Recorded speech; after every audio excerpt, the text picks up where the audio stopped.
This is the Yanks Go Yard podcast with Adam Weinrib and Thomas Carranante. Welcome to the Yanks Go Yard podcast. I'm Adam Weinrib alongside Thomas Carranante. And no, I'm not wearing an Oakland Athletics jersey, a.k.a. the AF. What do you mean? Why would I be wearing one of those? Where are they playing? What are they up to? The New York Yankees finished their first of 4 series left to end the year against non-playoff opponents. And 2 of them are against the Baltimore Orioles, who would be right outside of the playoff field if the season started after the trade deadline, but it doesn't, so they're further out of it. But they're not that bad, so cross your fingers. Their first of 4 tests out of the gauntlet. Look, passing grade, all you got to do is win these series, but that was way harder than it had to be, right? Here's what you don't want to do when you're going to Minnesota and they sold at the deadline and they're basically waving the white flag, and you're not facing Pablo Lopez or Joe Ryan. Here's what you don't want to do. Lose the first one, 7-0. Get blanked. Have one of your top relievers basically run out of town. Make himself into those relief outings that are so bad that you're like, I don't think it's safe for this guy to pitch in this city again. Like in game 1 of a 3-game series, you're like, it's not that I don't trust him in perpetuity. It's that I don't want to see him on this mound in this ballpark for the rest of my life. Definitely not for the rest of the year. So that's how I felt about Luke Weaver in game 1. Could not have started off on the worst foot. Second game, offensive explosion early, get out to the 10-1 lead. You're going, this is exactly what they needed, a laugher. And then you're like, man, way too many people have tweeted that. Like, maybe it's not going to be a laugher. And then you're like, but how could they possibly blow a 10-1 lead to a team this bad? Then they do it in an inning and a half, 10-8. Right back in it. Joke's on you. You got to watch. And they did the job from that point forward. They did the job. And then final game of the series. All right, Cam Schlittler, Luis Heel, who's going to step forward? Who's going to win this potential playoff starter job? And same start. The Yankees scored 7 instead of 10, and they allowed 2 early instead of 1, but 7-2 to 7-5, and then the bullpen's got to come in and do the thing again. Shout out to the actual bullpen, though, because I think the narrative, especially when you blow a 10-1 lead at 10-9, is, man, that bullpen sucks. And yeah, it's true. They have the highest bullpen ERA in baseball since the trade deadline, which, that's bad to have that.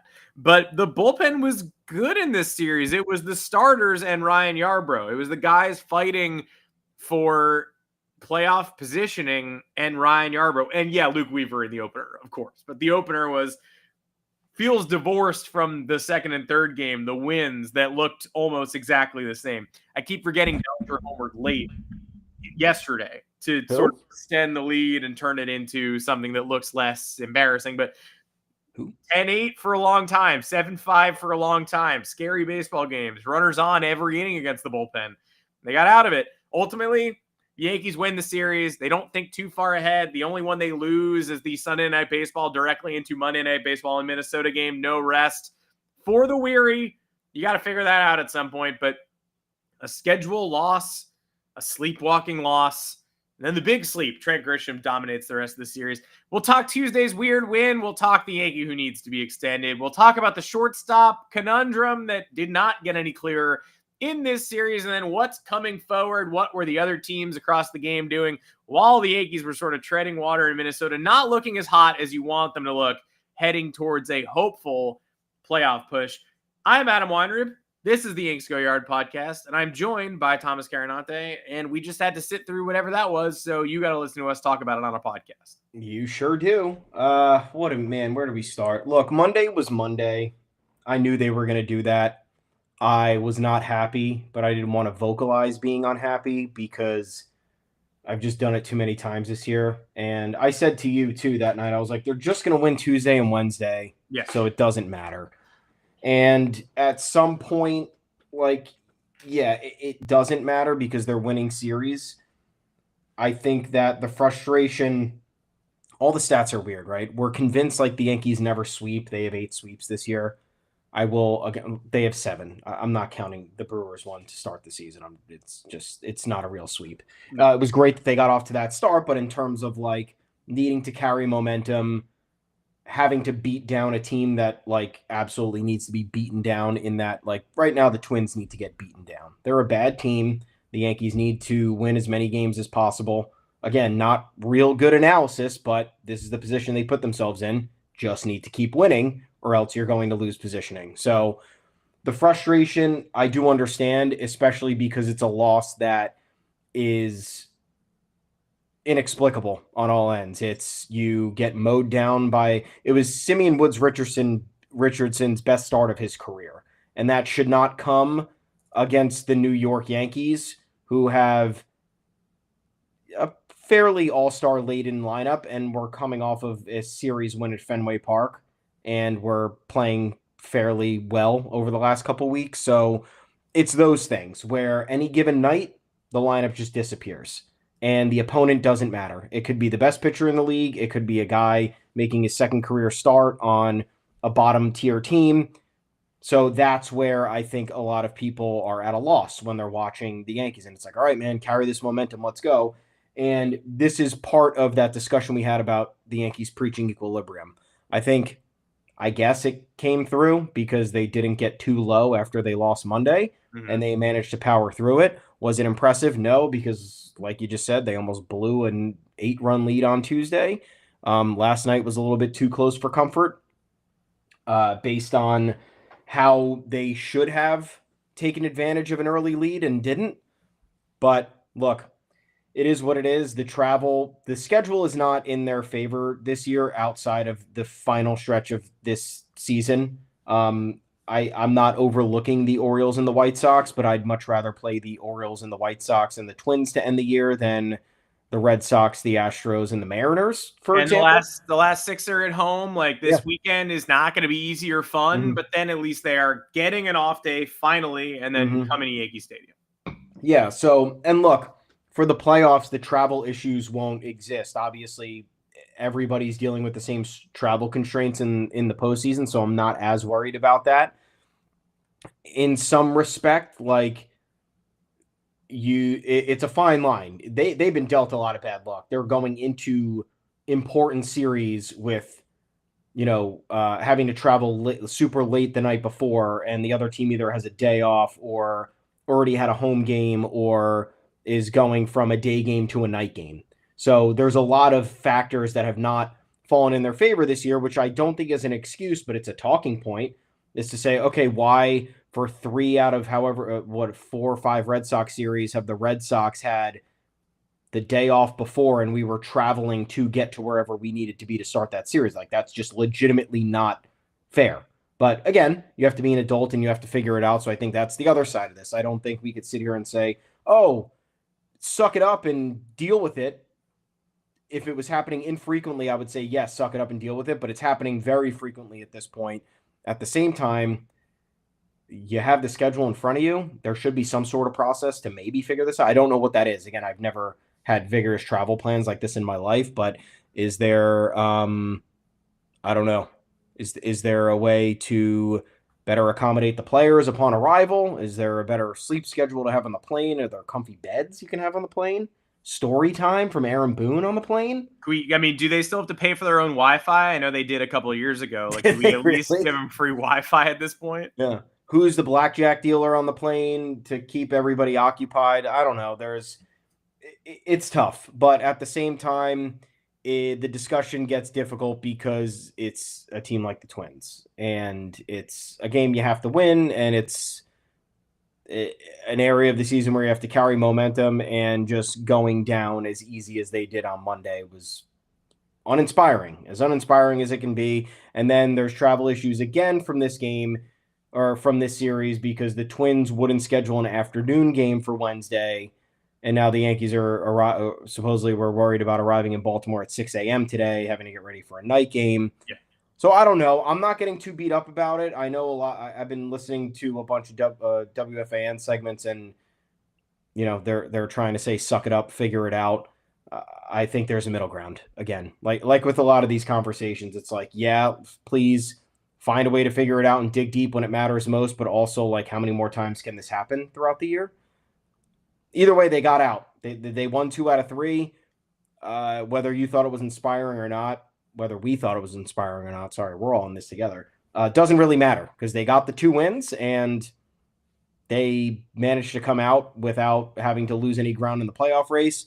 And now they're looking ahead. So The AL wildcard picture is getting bonkers, and the Yankees seem to be the most stable team at the moment, which is insane to say. But yeah, we could be looking at a bizarre situation in 2 weeks from now. Yeah, it would have been great if they had swept. Like a lot of things would have been great. Would have been great if they'd taken 2 out of 3 from the Tigers last week. But they certainly haven't done anything yet that makes you go, okay, like the ball's rolling downhill. This is a disaster. If they had lost Tuesday, totally different story. That's what's so crazy about the margins this time of year. Each game is one game, right? And momentum is the next day's starting pitcher. And so far, the next day's starting pitchers have been pretty ass. So that doesn't help. But if they had given away a 10-1 lead to create a 3-game losing streak going into the finale in Minnesota, then we would have had to have some very real conversations about not just the seeding. I'll put it that way. We'll talk about the standings update in a little bit. Again, just at the end of every show, trying to diagnose where we're at, what we can expect moving forward. And yeah, the Yankees are probably the most stable of the teams in the collective right now. But that doesn't mean anything is assured. There's a lot up for grabs, and a lot of it, tonight, the tenor of tonight and the tenor of the race overall, not just in the wild card, but in the Central Division, if Tarek Skubal gets kicked around today, changes significantly. And we'll talk about on right now. Yeah, Tigers game's already on up right 1-0. now, and it's 1-0 Detroit, and they're still rallying. So again, we will see. It's also 3-0 AF over Boston in the top of the first. So I love AF. We will see. I love AF. I love AF too. I don't know if it's the Big Sean team. AF. Make that mother hammer time. Are you still allowed to say that? Do we still have free speech? I'm not sure. So look, in this series, I do think the Baltimore series, and specifically the road one the Yankees are about to enter, is the biggest challenge. The travel and rest thing, this isn't how I want to start this, and you can't get what you want, right? I can't dictate the way that things line up. Like, Yankees won the finale against the Tigers. Cam Schlittler was great, but I was like, man, it would be nice to send Cam Schlittler to the mound in Boston. Like, I know I can't argue with wins, but I feel like giving him a Boston homecoming is kind of what that series needed to get it over the edge. Maybe him instead of Will Warren would have been great. But the Yankees do win that series anyway. Ultimately, you bank the wins you get, and they were more prepared than I gave them credit for. So good job by the Yankees. The Orioles are tough customers, and Trevor Rogers has an ERA under 1.5. So he's not somebody you want to face. And they had to fix the lineup yesterday to accommodate for Giancarlo Stanton playing both Thursday and Friday against back-to-back lefties and Cade Povich and Trevor Rogers, because the Twins refused to budge from playing a night game last night. So 7:40 p.m. into a 7:10 p.m. Eastern time tonight in Baltimore. And like you said, they were trying to get into Dulles and drive because there were going to be runway closures, and then they agreed to move the runway closures, and they maybe made the flight a little bit easier, but still the Twins were obstinate and wouldn't change the start time. And so they benched Stanton last night, and they benched Austin Wells, which was fine. And again, the offense went off for 8 runs until the 9th, and then it became 10, and that's great. And they won the game, and that's great. So again, you can't pick and choose, but if I were to pick and choose, I would say, man, they are still going into this Thursday night tired, right? Don't say we didn't warn you. And if you could move the starters around, it'd be great to face Trevor Rogers in the Thursday night. The game where you're already like, the Yankees by now, they're going to enter at a disadvantage. So why not just throw the nastiest Orioles pitcher in that game, and then hopefully they get an awake crack at Cade Povich on Friday. But instead, that's not the way the cookie crumbles. This will be difficult. Povich has good stuff, but he's having a tough year. Rogers has been great, but who knows? Maybe due for regression. You never know. That's why the games are played on the field, not on paper. But the 4 Red Sox series with no rest, where the Red Sox had rest to start the series, the Yankees went 2-2 in those openers. So we're raging about the rest, but thankfully, that's not a bad ratio. These teams are relatively evenly matched. They figured it out. They came up small in that huge 4-game series, the biggest of the year. And so we raged about the rest then, but then they recovered and played well in the gauntlet and won the last series opener at Fenway, and the Red Sox looked like the dead team. So they go to Minnesota and they're dead in the opener, and the narrative gets pushed back, and then it comes out that Minnesota wouldn't move this game time, so we have to deal with this again in Baltimore. But all the Yankees have to do is win a game against an under 500 team, and then this will go away again, hopefully. And like you said, when we get to the playoffs, it all evens out. They won that opening game in Boston that should have put the rest thing to bed for a little bit. But of course, they sleepwalk through the opener in Minnesota. We have to have the conversation again. And they face inferior starting pitching in all 3 of these games. Yeah. Below major league average starting pitching, and score 10 runs in each of the last 2. So it only makes it look more glaring that they got 11 K'd in 6 innings by Simeon Woods Richardson, and then come out the next 2. Like you said, they're going to win the next 2 days, so we'll forget about it. And you're like, probably. I'm like, probably. I think they will. But what if they don't? I don't know yet. I haven't seen it. And then they come out and look awesome offensively, which only makes the opener more egregious because you're like, I know you guys were sleepwalking. Like, I have documented evidence you guys were sleepwalking. Fully. And another point, like, just quickly here, is like, this offense is, I wouldn't say it fully relies upon it, but when one of Trent Grisham or Giancarlo Stanton are tearing the cover off the ball, like, they are scoring 6+ runs every time. Yeah. I have no data to back that up. I just know it happens. They average exactly 6.0 runs. I know. But seriously, like, they didn't blow the doors off in Fenway. I think they had a solid team effort of picking each other up and putting runs across the plate when they needed to, which is extremely important when you're developing that playoff atmosphere type feel. But like, Trent Grisham immediately wakes up in Minnesota and they score 20 runs. Wait till Giancarlo Stanton wakes up. Giancarlo Stanton, let the man go through it. He's been really, really bad over the last few weeks. I think he struck out 4 times the other night. Was it last night? No, it was 2 nights ago. Yeah, it was something like 24 Ks and 49 ABs or something. Like, not what you want. He went 0 for 4 with 4 Ks in the opener. Yeah. So things are just not. And then he went. He went 2 for 4 with 2 RBI in the next game, but like, overall the consistency is not there.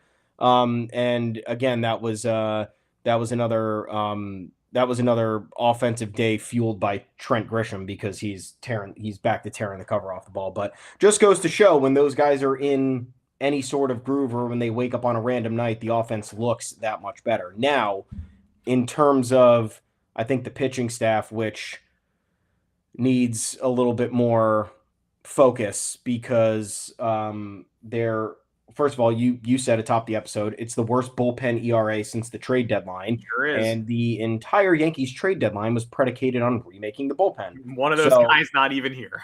Yeah, one of those guys not even here. Jake Bird's still at AAA. Arguably might have been the worst trade this team has made in years. Camilo Doval looked good last night, but just overall not getting the job done. He's Jonathan Loaiza, essentially. Really good stuff, not reliable. He looked so good last night that you started to do that. People started to do that thing where they were editing together old clips of him being like, did Doval change his hip expulsion angle? It's finally paying off. And it was like, that was 1 inning. It was very good, but not going to do that yet. Someone doing a freeze frame, like, his arm angle here is at 46 degrees. If you dial this one back, it's actually now at 39. And if he can keep it that way, it's fucking hard to do that. So like, whatever he's doing on a consistent, like, whatever he's figuring out, outing over outing, it's hard to replicate that. That's why the sport's extremely hard. But it's my favorite is when they show the tunneling and they're like, how does anyone hit this? It's like, check the stats. Clearly people do. Like, you can't, I can't. We're nerds at home, but like, people do all the time. People seem to be kicking his ass. Yeah. And it was a good out. It was a good, maybe confidence building outing, but he's largely not there. You had the Monday night debacle with Ryan Yarbrough. That was the first time I think anybody's been upset with Ryan Yarbrough this year. I'll put that one on Aaron Boone too, because I have confidence in Ryan Yarbrough to get. I'm sorry, night 1 was Luke Weaver. Yeah. Night 2 was Ryan Yarbrough. Sorry. Yeah, I have confidence in Yarbrough to get the game to the finish line. Like, he could do the 7th, 8th, and 9th, right? And I was hoping that we wouldn't even have to do that we could get Schlittler through the 6th and then do Paul Blackburn for 3 and then just say goodnight and win 10-4. Mm-hmm. But we couldn't do that. Schlittler fell apart after retiring 10 in a row, and they bring in Fernando Cruz to bail him out, and he does immediately. So 10-4. The game is more than likely going to be a Yankees win from there. But Aaron Boone managed like a fan looking to watch something else. Like, Aaron Boone managed in the same way a fan is like, okay, good. Now it's 10-4. Now I can put on, HBO's Trust or whatever. The game is not over. The real life baseball game is not over. And he brought in Yarbrough an inning too early. I don't even know if Yarbrough can cover 4 innings at this point. I don't think he can. He's in the 6th. He used Cruz for 4 pitches, and it's 10-8. That was what got me. That was that. Yeah. 10-8 like that. Because Boone assumed the game was over. And he's like, all right, we'll go to our low leverage guy. Maybe he gives up a couple, or maybe he gives up 4 in an instant, and then you're down a usable bullpen piece. Hero Mark Leiter Jr. He doesn't move any further up my pecking order, but that game could have been lost. He was a couple feet away from giving up a game-tying home run. Sometimes he does this. That was a miracle. Getting through the 7th inning, 1-2-3 with Leiter Jr. won that baseball game. Yeah. The fact that he went 1 2/3 on 15 pitches, I mean, that obviously deserves credit. I don't understand. That won the game. Without him doing that, they don't have someone to pitch the 7th because Boone gave up after 5. Yeah, it was a Boone Schlittler combination here because if you are gifted an 8-run lead as a starting pitcher, I mean, I'm sorry. I know Cam Schlittler's young. I understand that there's going to be some growing pains, but like you can't completely lose the entire zone after retiring 10 batters. These guys can't walk in the world. Yeah, and this is what happens with Will Warren. Will Warren will look pristine through 4, and then all of a sudden, everything's falling directly over the middle of the plate. So again, I don't know what it is. I don't know if it's a mentality thing. I don't know if it's a longevity thing. I don't know if it's a mechanical thing based on stamina. Like I don't know, but we've seen this happen before where you're cruising, the offense is absolutely gave you the cushion that you needed, and then all of a sudden the brakes fly off and you're in danger. So like I have to put some of the blame on Schlittler here because the bullpen was not ready to. We threw 6 pitchers in this game. We were up 9-1. 2 pitchers should have thrown in this game. It should have been Schlittler for 6 and then somebody else mopping up garbage for 3. It's not going to work out perfectly like that every time, but yes, this is where the managing comes in. That's very concerning. So you pull Schlittler after 4 2/3. Sure. Give him a talk. Got to tell him that can't happen. Fernando Cruz, I haven't been a fan of him being in games. He hasn't looked good, but at the same time, if you're up by 5 runs and he threw 4 pitches, he should be going out for the next inning. Yes. He should be utilized. Using him for 4 pitches is completely wasting him. So you're going to bring him in there was traffic on the bases when he came in, right? Yeah. In the 5th. Runners on the corners, and he got an easy K. He came in the same situation on Wednesday and got a hard liner to right, but he saved their bacon 2 games in a row.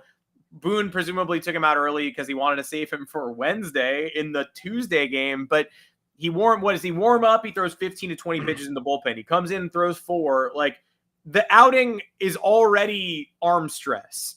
Just because you come in and throw 4 pitches doesn't mean you didn't build yourself up into arm stress. Yeah. And Boone, for some reason, we'll keep him fresh. He barely even pitched. He did the full ramp up.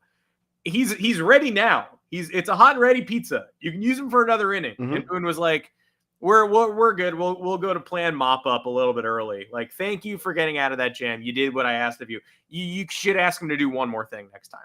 Yeah, 1 more inning, and then what does that do? That potentially saves Leiter Jr., Bednar, and Williams from having to come in. So then Wednesday, you have a glorious bullpen. You can use whoever you want at any point because people are rested. So I don't know.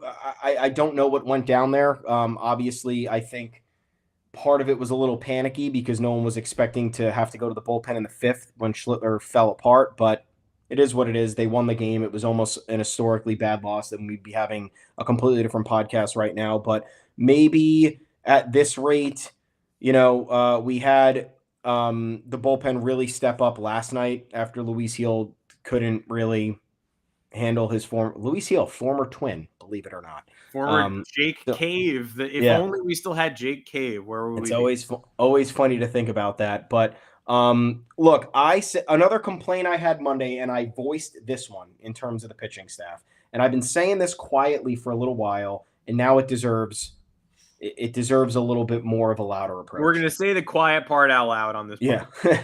What is this team doing with Luke Weaver? Why is Luke Weaver being designated as the 7th inning man? Why is Devin Williams being treated better than Luke Weaver throughout the entire year? Why is Luke Weaver being utilized like a like a tier B fireman.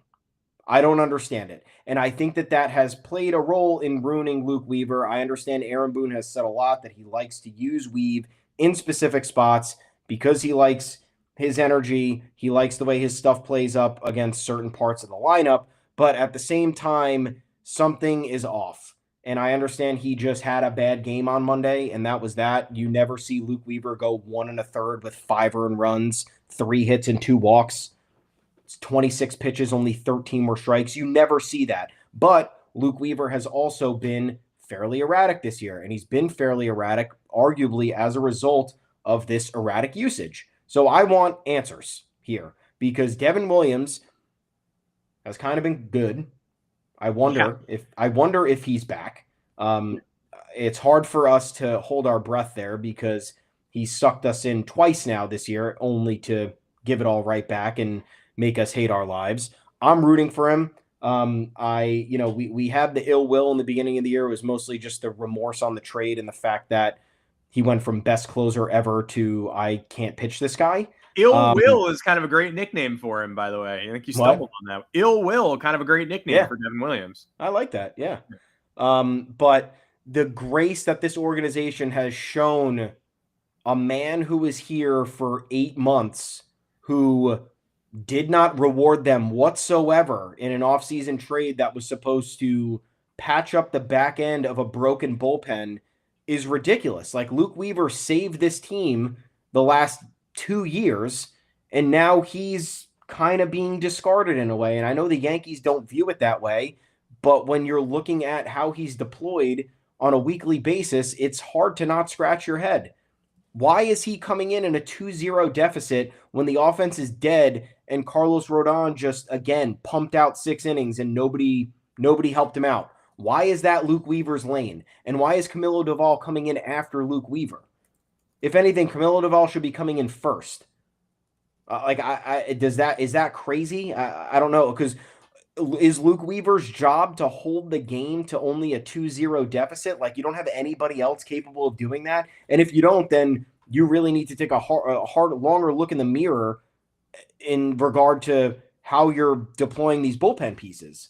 Because if you don't have a guy who can keep the game at within striking distance when you're down 2-0 in the 7th, then like, what's the rest of the bullpen going to look like if that guy falters? Then you just have a bunch of trash going out there at some point. So that's where I'm confused with his usage. And like, he was the closer last year. He was literally the lightning rod that saved this team at the end of the year when they finally relented and said, Clay Holmes, we tap out. Everyone's been asking us to tap out for 2.5 months now. We're going to do it now. And Luke Weaver's our guy. So he went from indispensable bullpen, back end of the bullpen talent to Aaron Boone's going to randomly pick out of a hat when Luke Weaver's coming into a game. So that's been my biggest issue. And I think that has completely cascaded the bullpen in regard to them having the worst ERA since August 1st. Yeah. And Weaver had a brilliant fireman outing at Fenway Park. And then it made you think, and in August, like, people will say he hasn't been the same since he came back from that injury. And believe me, I'm the first one to get in line to say, just be nice. Like, he's hurt. This guy's injured. Like, when Max Fried had his clearly recurring blister, it was like, this is pretty obviously physical. But Weaver was brilliant in August. He had a 1.23 ERA. He has not been the same since coming back from injury. He figured it out and lost it again. So what's contributing to that? Crisis of confidence, lack of continuity in his role, or just diminished stuff as he gets a little bit tired and tries, in year 2 of being a full-time, all-out, full-throttle reliever? I'm not sure, but it's on the Yankees to diagnose it. And I don't think it's the return from the initial injury. Maybe he's feeling bumps and bruises from wear and tear, but he had a large enough sample size of greatness after returning from the first injury that I can't reasonably be like, he just never was the same. He was the same and he was better, and now he's worse again, and they have to figure that out. And maybe I'll start seeing some, Luke Weaver pronated hip angles and arm socket, gifs soon. I don't know, but we are running out of time to figure this out because the trustworthy bullpen arms are David Bednar, Fernando Cruz, depending on your flavor. Like, maybe he's your cup of tea, maybe he's not. and Devin Williams, who I feel like Fernando Cruz during this entirely bad stretch that he's had has still been used in more important spots than Luke Weaver has. he has. And I just don't get it. I'm trying to figure out why. The Devin Williams thing too, like it's so funny to have to go back and forth on it. It was only a month ago that we were basically like, this guy's unpitchable. We do not care who you bring in as long as you do not bring him in high leverage. Like if it's the Houston game at home, specifically the extra innings game, like if it's Tim Hill and he loses the game, I won't blame you as long as you don't use Devin Williams. Like how many times do I have to say this? And credit to them for waiting 3 high leverage appearances in a week that all went poorly to take him out of high leverage before ever bringing him back in and building his confidence back up. But they listened and they did demote him. And then he got incredible, gave up the lead the first time they brought him back in high leverage in Chicago in a game where that's forgotten because they eventually won it. And then got back on track again, had a really clutch high leverage appearance against Toronto. And weirdly, he keeps doing the same thing where he lets the leadoff guy on and then gets out of it unscathed over and over and over again. But look, now he is not in implicit trust. It's not like Devin Williams is in, game over. But he has been good enough in enough high-pressure environments lately, and the rest of the bullpen has been so bad that you can no longer blame Aaron Boone if Devin Williams enters in high leverage and blows a game, I think. Just because of the options on the table, the people that they do not have. So your perspective shifts based on context. A month ago, it was the most egregious decision I'd ever seen to bring him into the Houston extra innings game or to bring him into back-to-backs in Texas on the road. And now it's like Weaver is semi-trustworthy, Cruz is semi-trustworthy, and Bednar is your closer. So in between there, you got to go to Williams over Doval.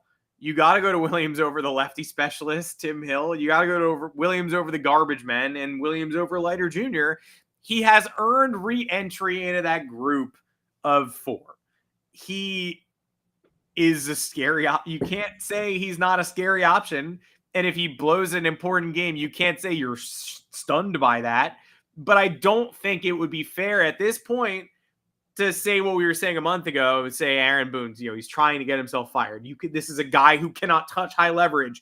Anyone but him, Leiter Jr. over him. I don't feel that same way anymore. No. But that's mostly due to, it's due to some strides forward on his part, but it is also due to looking around the bullpen and being realistic and saying, even if we don't trust these strides, you're forced to at this point to a certain extent based on who else you have to go with. Yeah, I mean, it's a coin flip between this with this group right now. I mean, even Bednar the other night gave up a home run in the 9th, and you're like, all right, here we go. Like no one's impervious to whatever the hell's going on right now. I would say, yeah, it's Bednar, and then it's those group of 3 to 5 people who on any given week could be more trustworthy than the other. And then it's whatever the rest of the bullpen is. Again, I don't know. This team did a lot of work to remake this unit, and I don't know. I don't know how we're in this position. It's worrisome for the playoffs. Like, I think that's a separate episode as we get closer to October. I'm not going to whine about it now because the Yankees still have positioning to make up, and they are admittedly in a solid spot, and they could still, I don't know, have a favorable first-round opponent depending on how all of this, how these standings shake out. You don't know if the Blue Jays drop 3 or 4, and then it changes the complexion of the division. Like you're looking at the AL Central, the Tigers could be in danger of blowing a 15.5 game lead since July. So I don't know, but this is, it's something that needs to be monitored. Are we going to complain every single night? No, I think we're over that at this point, but there's a larger conversation to be had because if your starters are not going 6+ in these playoff games, then I don't know what you're doing. And then in terms of who you're going to move to the bullpen, I think the answer has to be Schlittler. Mm-hmm. Because Luis Gil is more fresh at this point, and he's built his way back up nicely. And when you talk about proof of elevating your game against contenders, Luis Gil has a bit of that track record, whereas Schlittler just doesn't because he's too young. And as we've seen over these last few Schlittler outings, he is losing it at after 3 innings. He's starting to just the accuracy's not there, the execution's not there.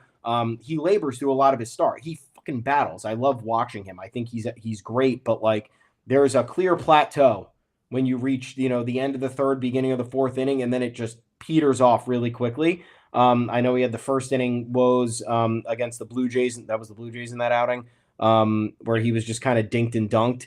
And you have to remember that teams are getting tape on him now. Like he was the man in the beginning because there was no real scouting report outside of his minor league success. And then once these teams start getting major league tape, they change their approach, and smart teams that scout well are able to capitalize. So maybe there's something to that here, but I think Schlittler fresh coming in for an inning or two in a playoff game when he's pumping 100 plus, that's going to be incredibly valuable. And Luis Gil, I think he's more erratic than Schlittler is, but we've seen how his erratic nature actually throws hitters off because then he could find the zone immediately. It's weird. Very weird how he throws. It's kind of scary. Like I'd be terrified in the batter's box if I was facing Luis Gil. Like you can get a 99-mile-an-hour fastball like up and in, and then he's painting the outside corner on the next pitch, and you're like, what did I just see? So we talked about his Luis Gil's success against the Red Sox. I think that has to play in this postseason. Mm-hmm. You talk about Luis Gil's a track record of battling. Like he labors too, but he has a longer track record of getting through 5, getting into the 6th with an elevated pitch count, whereas Schlittler has done it this year, but it's much more abbreviated, and I think that's an arm they're going to want to preserve. And then again, he consistently hits triple digits. That's more worthy coming out of the bullpen, especially if you're looking to change up looks. Gil's stuff profiles a lot similarly to the rest of the rotation, whereas I think Schlittler's plays up a little bit more, and they'd be wise to use him in shorter spurts. It is just scary because they both have the same walk issue, and they both showed it off at the exact same venue against the exact same roster in starts that were misleading to the point where I even started to be like, now the Guardians are coming into Minnesota this weekend. Like, at least I know this Twins team can hit. They don't go away, Luke Keeschall. And then you really get to the end of the game and you go, Ryan Yarbrough and terrible command from your starters. Like, don't get fooled. The Twins are still the Twins. The Yankees gave them some open doors to participating in large comebacks, and they made it happen.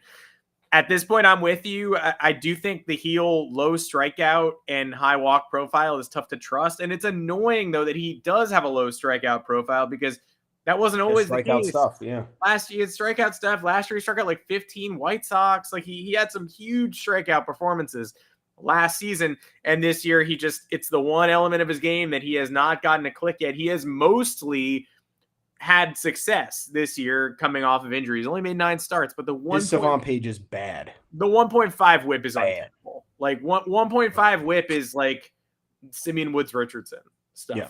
I bet he's in 1.4. Let's go find out. Let's just go ahead and compare the two. 1.35 for Simeon Woods Richardson. Like that, you'd rather have that than Gil in a playoff game right now, theoretically. But I am with you. I think you're gonna have whoever doesn't win the job and Will Warren right behind him. Like the playoff pitching rotation isn't set, but the playoff roster is. It's as long as everybody stays healthy for 10 more days and they do make the postseason, it's everybody who's up here except for Paul Blackburn. Like he's not making the roster, but I would say everybody else does. I don't think there are any wild cards. I don't think Yerry De Los Santos gets a look. I don't think they've got any hidden lefties at AAA. If they did, they probably would have tried them already. I don't think Brent Hedrick has a chance. So it's going to be these dudes, and it's going to be the loser of the Schlittler-Gil competition and Will Warren behind whoever the number 3 starter is. And I think you're going into the playoffs if you do feeling stressed because you don't know what you're getting out of any of those people in a given day. But I would say, Gil first in line, and then the 2 rookie wild cards behind him is the way to go. But there's no great method here. At least they do have those rookie arms behind Gil as currently constructed. Unlike last year when behind the first Garrett Cole, is pitching. Carlos Rodon, is pitching. And then beyond that, you're like, I got a bunch of dudes who might go 2 innings. I have absolutely no idea. There's a little more certainty here, but not all that much. Yeah, I mean, and you also have to look at it this way. Like, so say you're in a playoff game where Carlos Rodon goes 5 innings and 1 earned, and you're down 1, and the offense is kind of dead. Rodon eclipsed 100 pitches, and you got to go to the bullpen. Like, wouldn't you rather go to Cam Schlittler for 2 innings instead of calling on, I don't know, Doval or Weaver that early? Which is or Fernando Cruz. Like, I would rather have that insurance where Cam Schlittler can come in, pump 100 for a couple innings, see where we're at, and then go from there. Because in that instance, he gives you length.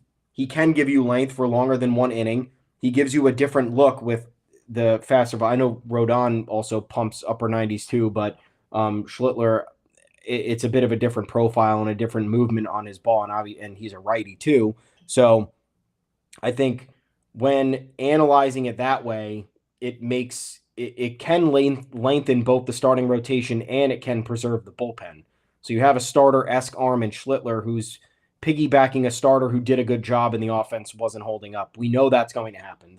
The story of all these Yankees playoff failures since Aaron Boone has taken over, or really since, honestly, 2017, the year before he took over, was pitching staff largely getting the job done and offense not coming through.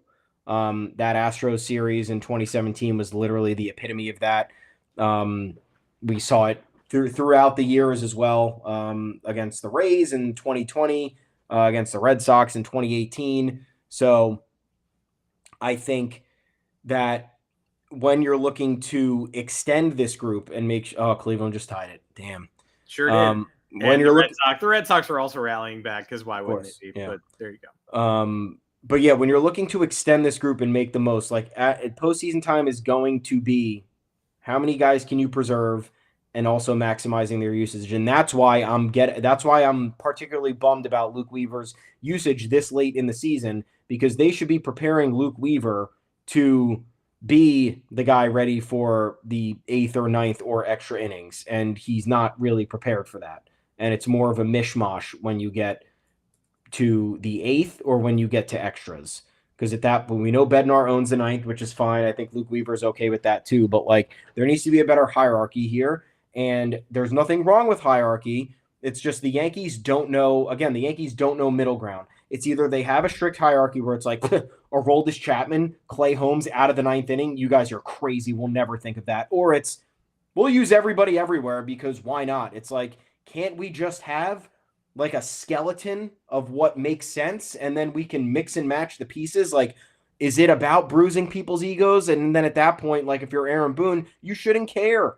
There should be no, like, Devin Williams' ego should mean nothing to the Yankees. He means nothing to and I don't mean that like nefariously.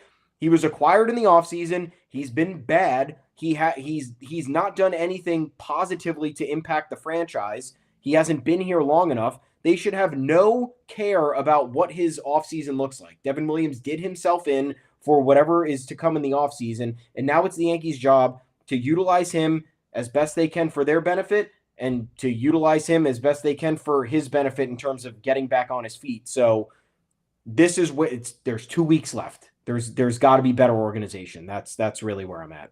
Yep. 10 games. That's all that remains. A couple shout outs and then we'll get to the league recap. Cody Bellinger extension when extremely necessary. What'll it look like? Kyle Tucker, someone who was every Yankee fan's demand this offseason and is now someone I'm not even thinking about, and not because he costs $400 million or whatever. He's had another very good but fairly silent season, tough second half to the point where he was benched so they could clear his mind, and now he's injured. So sure, if that's what you want to rock with, and if you want to play the Scott Boras game and try to outbid the San Francisco Giants or whoever needs a blank check player and is going to be offering $480 million, AJ Preller, you guys want to go to war, fine. But let's talk to Scott Boras and say, I know you got these 2 high-profile outfield clients. One of them we've already had. One of them we already love. Still young, still in his 20s. And by the way, Cody Bellinger hitting 359 with a 1.003 OPS against lefties, same side pitchers. He is that. That's what he's doing against the guys who are being brought in, the specialists, to eliminate him. So what does it look like? Even with a hometown discount, I mean, Bellinger is a tough free agent profile, and he's played the game several times before and has come home disappointed with opt-outs, and that's why he keeps hitting the market. But I think he's comfortable. I think he's home. I think there's a reason why he has looked the way he has looked this year, and his dad on Old Timers Day, all that corny shit. But more importantly, it's a ballpark fit that works for him. It's a contact profile that works for him. He's been amazing. If not for Trent Grisham, he'd be the clutchest Yankee. 5 years, 150. Can you get out of there without going 6 years? Like, are we doing a mega deal? I don't think it's going to be as limp as like 4 years or like so discounted that you get it down to like 110 total. But like 5 years, 150 enough? Maybe tack on a 6. That's what I thought. Year? Yeah. Yeah. That was my prediction earlier in the year. It's a fair deal. It's a raise off of he was making $27.5 million over the last couple of years. He is turning 30, right? He's going into his age 30 season. He's 29 and a big bunch. Yeah. So I mean, it's I don't know. It's Scott Boras, so you're never going to have your way. At the same time, you hold out a little bit of hope that Bellinger really likes being a Yankee and that it's not going to take 7 or 8 years to secure him. He is 30 also. He turned 30 in July, so my bad on that. No, but this is not his age 30 season. Next year is. He will be 30 for half of next season. Yeah, okay. No, I just look at Baseball Reference where it's like, he's 29. This is his age 20. You know what I mean? Yeah. So, okay. I don't think that's the end of the world at all. I am, like I said, holding out a little bit of hope that Bellinger's like, I like it here. 5 years is fair, and I'm making a ton of money. That's also cool. Don't know what goes into this. I also, yes, Bellinger has been good. I'm not sure his numbers warrant, like, a mega deal. I think he's incredibly valuable. Let's put it that way. 275 with an 826 OPS, I think is good. I think those numbers are fairly, like, common, like, among like the upper echelon hitters. Yeah. So I don't think he's in a stratosphere. And I think he's incredibly important to this team, and there's no way that they can let him walk. But it's not like we're talking about, I don't even know who would be comparable outfield wise. But, and again, this is a resurgent year that he's proven to be fairly inconsistent, whether it's with injuries or just whether it's with his mechanics, which he struggled with in LA back when they non-tendered him. So I think, I don't know. It's you always like reason with what's fair. It's like, oh yeah, 5 years, 150 million. That's 30 million a year. That seems fair. And then it's just never that. It's like the Yankees want to do it for way less, or his agency's looking for 2 extra years. And it's like, dude, like how many 37-year-old players are we going to have on this roster? Like when the time comes, it's just, it's not tenable. And I know that that's not fair to the player looking to get paid, but I don't know. Cody Bellinger had hefty arbitration payments when he was with the Dodgers. That's why they ended up non-tendering him.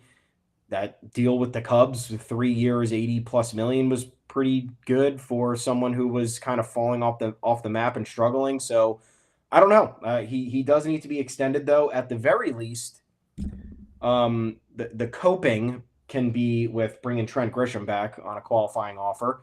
The Yankees, they'll have to make other moves to figure it out. But like, as long as they don't lose both of these guys, they'll be okay. I believe so, and I do think you extend it to Trent Grisham. I think you're more likely getting something sustainable with Bellinger. Yeah. But either way, laser home run yesterday. The Belly knocks in Judge Twitter notifications from the Yankees just feels like every fucking day now.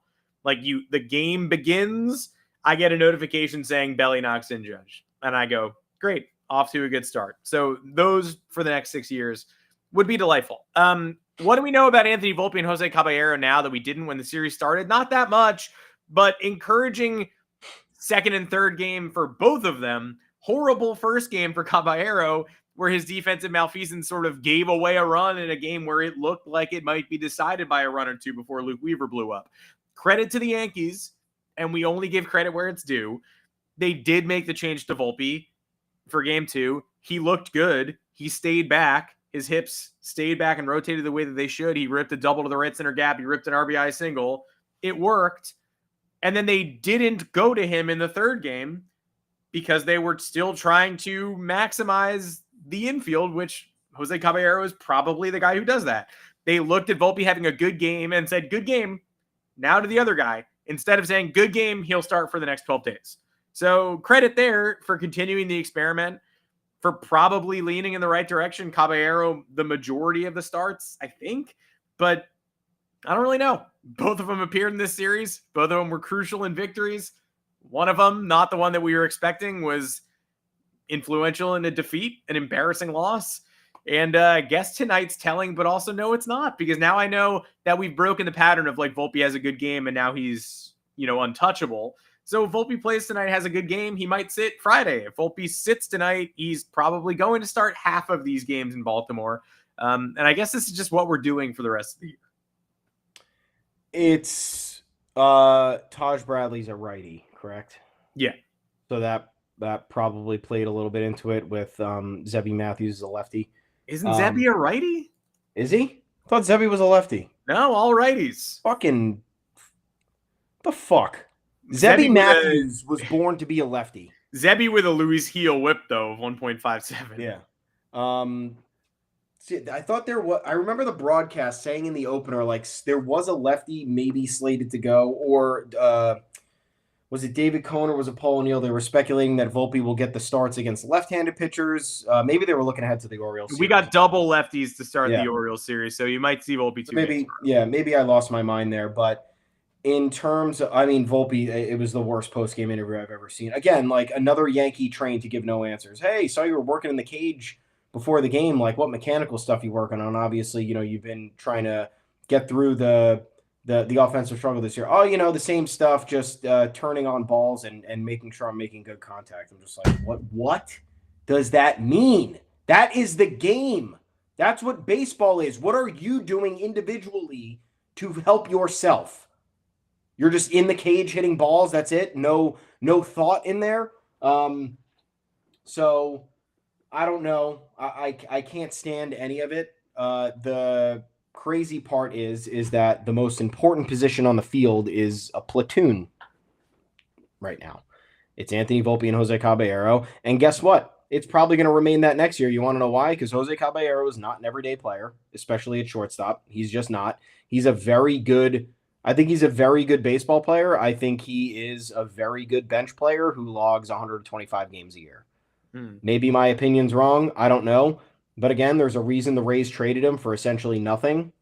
I know that he has value with his speed and with his versatility and with his approach at the plate. But as we just saw, like, there are flaws in his game.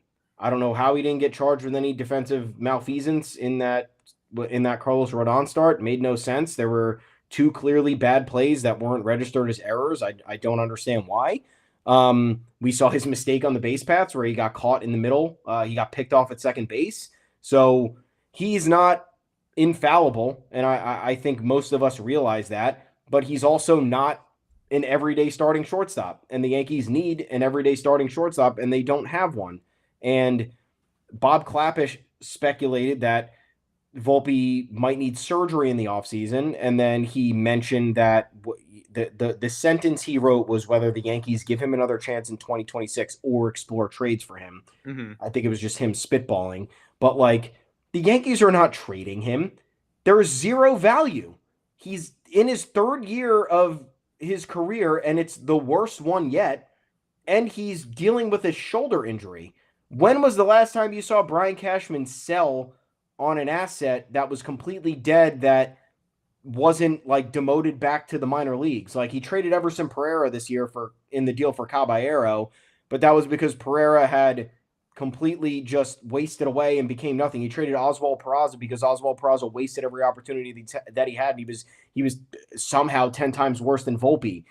he's not Volpe's not going anywhere this offseason. We're looking at this right now. Volpe and Caballero as some sort of a platoon next year. And like, is it the worst solution in the world? No. Is it where you want to be if you're the New York Yankees? Also no. The fact that they're not being honest with Volpe's shoulder injury affecting his play continues to baffle me. It's the clearest out that they have. Yeah. And Aaron Boone continue. Hey, no, it's not the injury. Okay, well then what? Then what is it? Yeah. Then why did you? So then why did you keep playing him when he was batting 125 with a 3-something OPS? Why was that the strategy? Like, I don't know. Nobody has answers. So at this rate, it's you're playing the vibes and the feels, right? It's okay. Who's playing better? Who do I think has a better matchup option at this point? And then you have the luxury of you put one of them on the bench. You have the other one in the game. If the other one has a disastrous start to the game in a must-win situation, you're talking wild card series or the DS, then that guy gets yanked and the other guy goes in. So it's really not terrible, but at the same time, like we're seeing all the stuff that we have talked about forever, right? Like not forever for the last, Volpe for the last 2.5 years, Caballero the last 2 months. Volpe is the kid needs rest. He's not suited to play 162 games yet. The Yankees now have created a conversation where he is not suited to play 162 games in his third and maybe fourth years. Mm-hmm. And we've witnessed it because when he comes off of rest or when he comes off of rehabbing an injury or whatever it is, he's immediately good. 2 for 4 the other night with a walk, 2 runs scored and an RBI. So that's a really good game from Anthony Volpe. Caballero, not a guy you can keep on the bench as long as Aaron Boone did to start his Yankees tenure. He's clearly a valuable asset in a multitude of ways. Athleticism, versatility, different hitter profile in the bottom of that lineup. So if they can marry these two philosophies, then great. I don't know if I don't know what it's going to look like because again, we saw Anthony Volpe got his first full game the other night for the first time since September 9th. And I know part of that had to do with the cortisone injection in the injury, but then you're in Minnesota and he only gets 1 game. But that could be it's just to be determined, right? Because like you said, stacked with lefties at the top of this Orioles series, that's probably where we're going to see Volpe. But if not, then I think we're at a complete throw your hands in the air. I don't really know what's going on anymore.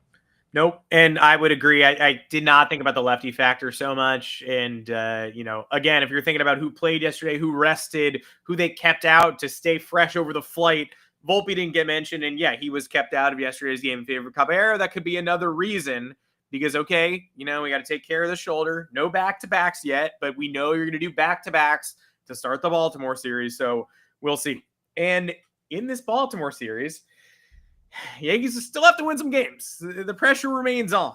And if you're watching the bottom of the wild card and you're wondering what the shakeup's going to be, there was like a great 24 hours where Houston was in Boston's spot and it was Yankees slated to play the Astros at Yankee Stadium without Yordan Alvarez in the wild card, which is more appealing.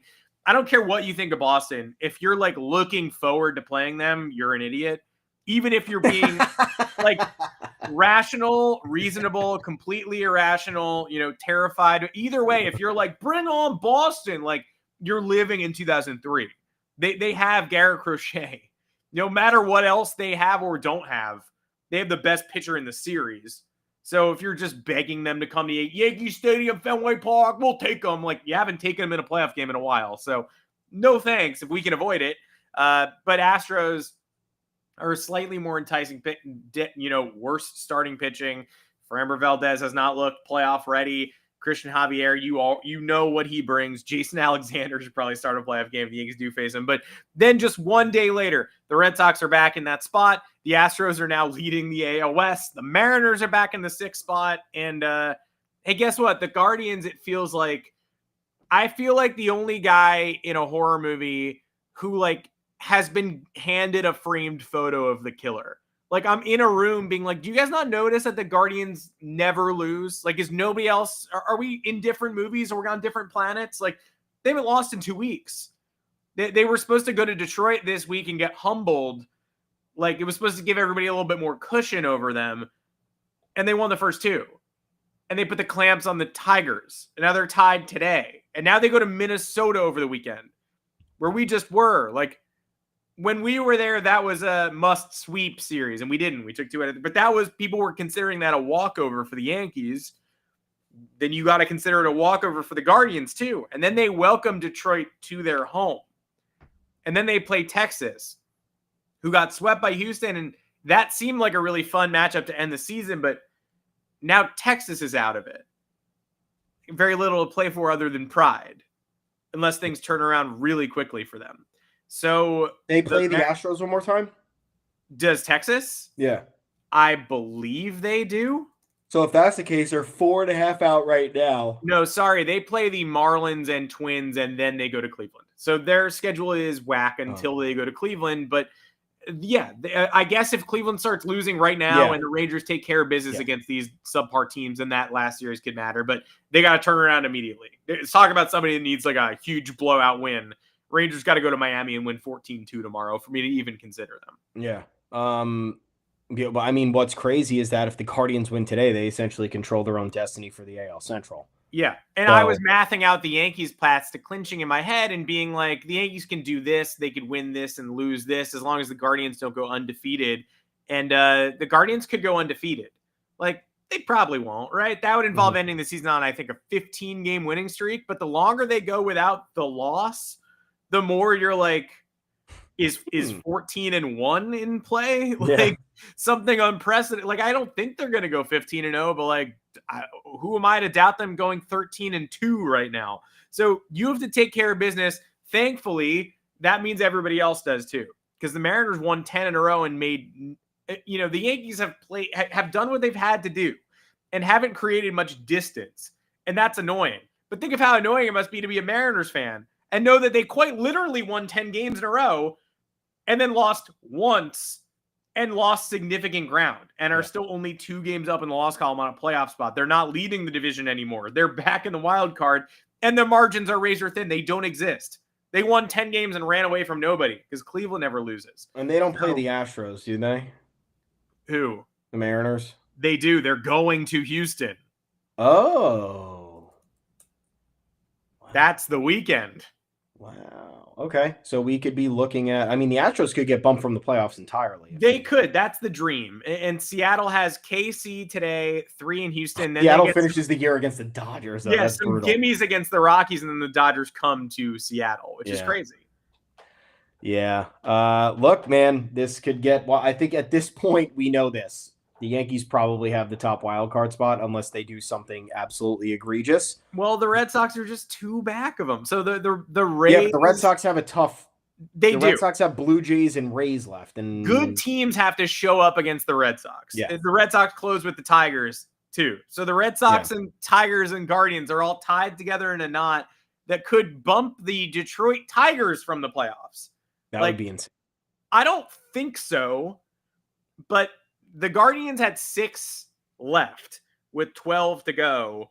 If they won all 6, and also they never lost the other one, like then they would control their destiny, but they'd have to go undefeated. They'd control their destiny in a must-win every game kind of way.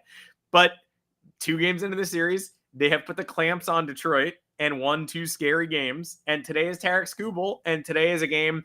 If the Tigers fans who are nervous, the way to make them confident is by the guy who is the Cy Young favorite just taking care of business and winning this one 5-0. TCB. And that's not happening. It's 1-1 in the bottom of the 5th. I'm terrified if that's me. I'm not them. I'm not the Tigers. But, I mean, they are pulling a Yankees right now. The end of 2021, when all the Yankees had to do was clinch, was beat the Rays once. And you know what's hard and nerve-wracking is when you only have to do it once, but you don't do it the first 2 tries.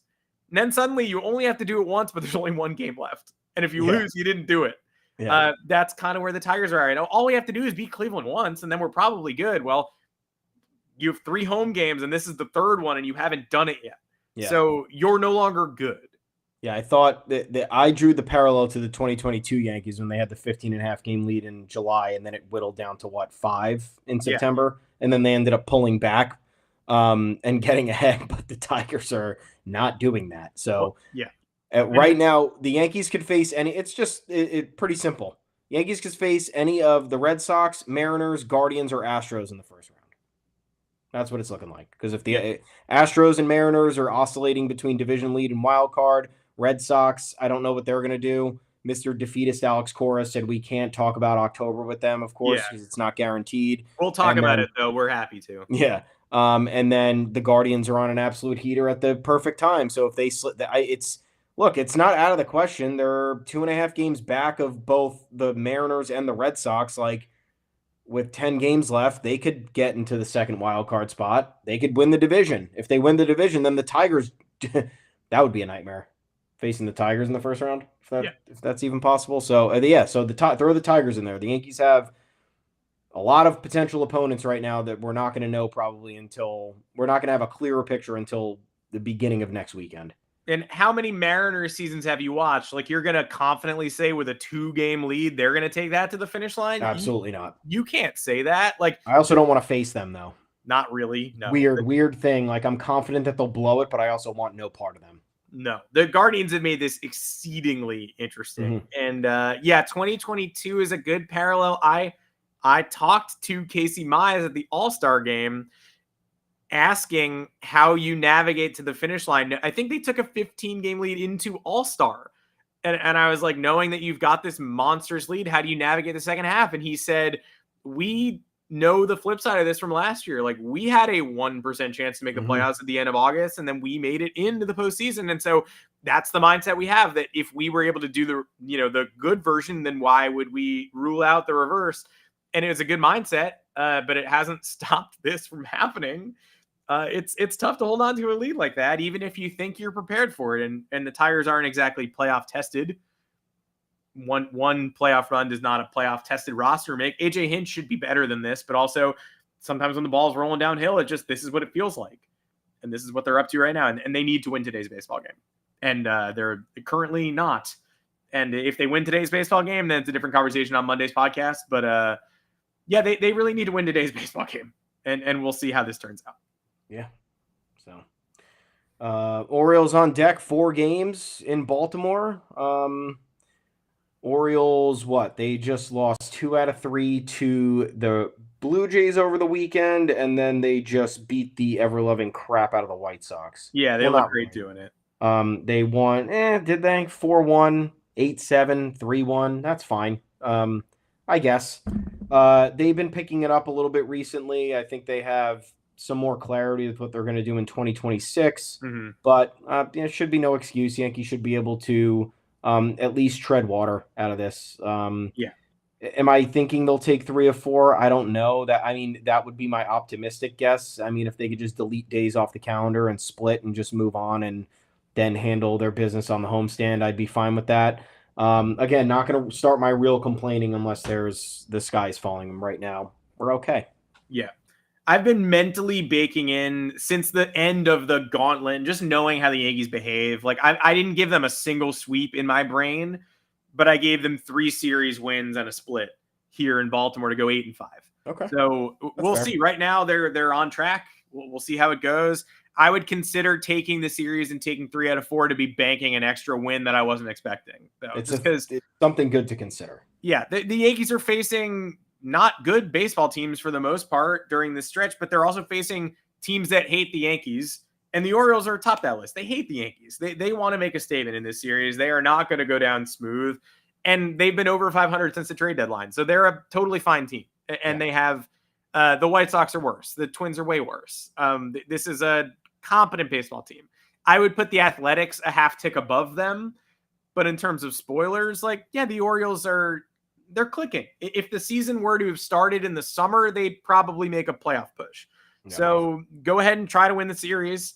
Be satisfied with a split, I think. But do, just go in with the edge that we ask you to go into every series with. And maybe try to rebut the rest argument tonight. And if you don't, then we're going to have a really tough weekend where they're going to be hanging on and it's nail-biting time once again. That's what Baltimore wants for sure. We'll see you on Monday afternoon, 2:00 Eastern time. I don't know what the playoff fixture is going to look like. I have no clue. I just know the Tigers are in their most important game of the season right now, and that could change the way everything shakes out. The Guardians will face Joe Ryan and Pablo Lopez over the weekend. The Guardians do have a doubleheader in Minnesota. It could be slightly complicating. But again, when the Yankees were there, you guys said it was a walkover. So I got to say it's a walkover for the Guardians too. You got to go into that expecting them to win all 4 games. if you're the Tigers, if you're the Yankees, if you're the Mariners, if you're the Red Sox. Like, you just have to. You have to play like they're going to win every day. And we'll see on Monday. We'll know a little bit more about who won every day, who didn't, who showed up, and who struggled. Thanks for joining us on the YouTube channel, on your favorite podcast audio feed. Hour and 11 minutes, and we're only getting started with this crazy postseason. Wow. Folks. Plenty more to play out. The Yankees have a 4.5 game lead with 10 games on their calendar. Got to get through that before we'd even start thinking about what the roster, what the rotation, what everything looks like. They did the job in Minnesota. You might not have loved it. I certainly didn't, but let's see if they continue to do the job in Baltimore. I'm Adam Weinrib. You can find me on Twitter at Adam Weinrib. Thomas Carranante, where can the people find you? At Tommy's_takes, both of us, at the official Yanks Go Yard account, at Yanks Go Yard FS. Speaking of that, head on over to yanksgoyard.com. That's where all the written content is. We appreciate you guys reading. And as always, we appreciate you guys listening. Please like and subscribe to the YouTube channel. We're getting towards the end of the year. Like I mentioned, every episode now, going to go live at different days, going to change our times. Who knows? It all depends on what the Yankees do, whether they make us happy or whether they make us miserable. So have yourselves a good weekend, everybody. 4-game set against the O's. Let's keep it moving. Just keep the line moving. Don't get too wrapped up. Like Aaron Boone said, just equilibrium. Keep it together.